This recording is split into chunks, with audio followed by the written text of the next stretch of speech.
Students, अब हम पढ़ते हैं lecture 3 of the chapter animals and the young ones. इसमें हम पढ़ेंगे इंसेक्ट्स के बारे में और उनकी लाइफ साइकिल के बारे में। अब इंसेक्ट में मैंने आज एग्जाम्पल लिया है पहले बटरफ्लाई का। बटरफ्लाई की लाइफ साइकिल हम पढ़ेंगे। इंसेक्ट्स भी क्या हैं, they are egg laying animals. वो भी क्या करते हैं, एग ले करते हैं और उनकी जो लाइफ साइकिल है उसमें 4 स्टेजेस होते हैं। सबसे पहली स्टेज में वो क्या करेंगे, they would lay eggs on the leaf. अब लीफ के ऊपर जब वो एग ले करता है, थोड़ी देर बाद एग्स जो है उसमें से एक रिगलिंग स्ट्रक्चर जो होता है वो हैच आउट होता है, उसको हम बोलते हैं लार्वा। बटरफ्लाई का लार्वा होता है कैटरपिलर, ऐसे ही हाउस फ्लाई का लार्वा को हम बोलते हैं मैगॉट। ये जो लार्वा है, यहाँ पर देखिए ध्यान रखना कि ये जो बटरफ्लाई की लाइफ साइकिल होती है इसमें जो लार्वा होता है वो अपने एडल्ट से बिल्कुल भी मैच नहीं करता, आइडेंटिकल नहीं होता, डिफरेंट होता है फ्रॉम इट्स एडल्ट। तो ये जो लार्वा अब हैच हुआ, ये पूरी तरीके से अब क्या करेगा, क्योंकि अभी छोटा बच्चा है, वो क्या करेगा, खाना चाहिए उसको, तो वो बहुत सारी लीव्स खाने लगता है। जब वो एक सफिशिएंट अमाउंट में लीव्स खा लेता है, अपनी एनर्जी स्टोर कर लेता है, फिर वो धीरे धीरे अपने अराउंड एक शेल बनाना चालू कर देता है।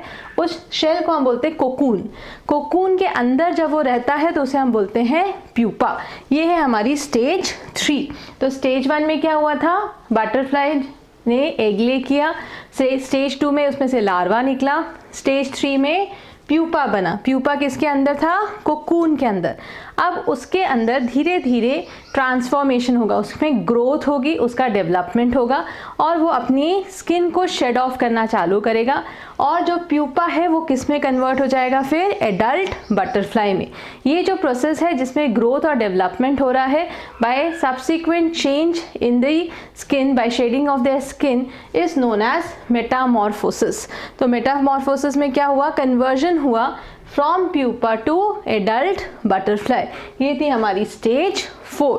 तो ये 4 स्टेजेस में हुआ। पहला एग लेइंग स्टेज थी, दूसरा फॉर्मेशन ऑफ लार्वा था, तीसरा प्यूपा फॉर्मेशन था और चौथा मेटामॉर्फोस्ड होने के बाद the growth of the adult butterfly.